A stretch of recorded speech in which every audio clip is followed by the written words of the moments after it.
Hello from the small window on your screen. This is Adam Turtletaub from the Society of Corporate Compliance and Ethics. Joining me on the large window is Maximilien Roche from STMicroelectronics. He'll be speaking at the 2016 European Compliance and Ethics Institute, which will be taking place in Prague from March 20th through March 23rd. First of all, Max, thank you so much for joining us today and for being a part of the meeting. You're very welcome. Thank you for having me. You're going to be talking about an area that causes a lot of consternation for people. Whenever we have a topic on internal investigations, there's always a great deal of interest and a great deal of turnout. What are some of the common dangers you've seen when conducting internal investigations?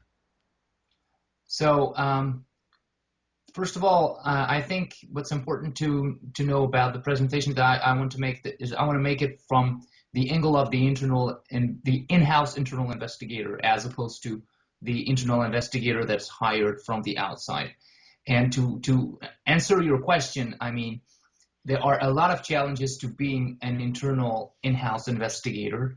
One being that you are part of the same company that you're actually investigating.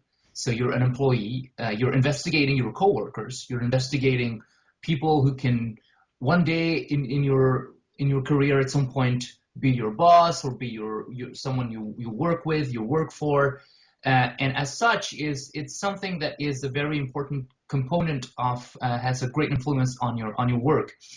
These people, they contribute to the same project as you. They help saving, protecting, making money for the same company that pays your salary. So with that in mind, when you conduct internal investigations, you must always be very wary of what you do and how you behave. My advice would be to avoid, the biggest risk is to burn bridges, is to act as an investigator, be very abrasive, be very serious about what you do and about the purpose of your internal investigation, the investigation you're involved in at the moment, and not think in the long run about the relationships that you're building with all the people in the organization. So the main risk that I see is burn bridges. But this is basically the flip side of the great thing about being an internal investigator, is that you can build relationships.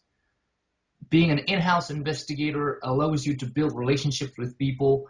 It allows you to know the company better, to know where to search for information, to know how to identify red flags, what's a suspicious transaction versus a normal transaction in your organization. So I guess, yeah, to answer your question, the danger is to burn bridges in relationships.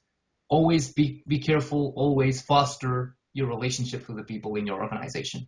And I think one of the good points that raises is the fact that a well-done internal investigation actually can offer some long-term benefits, because now you're in a better position to work with people when something comes up again in the future.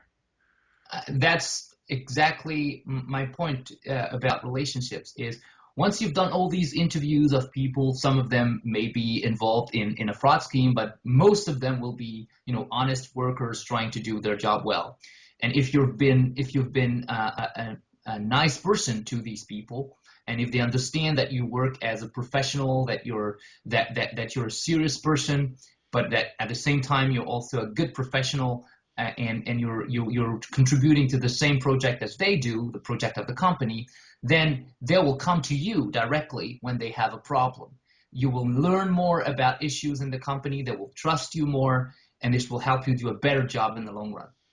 That's great insight, and I think it's something that you really get into, that the more trust that you can establish, the greater advantages that there are, both in terms of solving whatever or finding out what exactly is going on in the current investigation and looking to build support for the compliance program in the long run. Well, I very much look forward to having you join us in your session in Prague, and I hope those of you watching will also join us March 20th through 23rd, 2016 in Prague for the SCCE's 2016 European Compliance and Ethics Institute. I'm Adam Turtletaub from SCCE. I want to thank you, Max, for your time today and Thank you for your time there, and thank all of you for watching, and look forward to seeing everyone in Prague. Thank you. Bye.